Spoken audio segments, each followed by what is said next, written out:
பேரும் அதுதான். சொன்னவுடன் உதடுகள் குதிக்கும். சூரியனை நீயும் நினைத்தால் அது இல்லையே. ஜில் என்று பேரும் அதுதான். கேட்டவுடன் நெஞ்சம் குளிரும். நதி என்று நீயும் நினைத்தால் அது இல்லையே.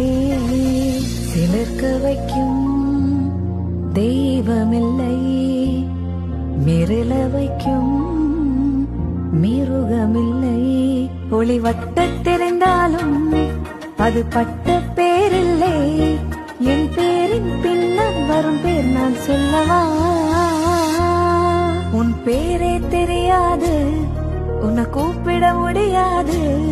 நான் உனக்கு ஒரு பேர் வைத்தேன், உனக்கே தெரியாது. அந்த பேரே அறியாது அட யாரும் இங்கேது. அதை ஒரு முறை சொன்னால்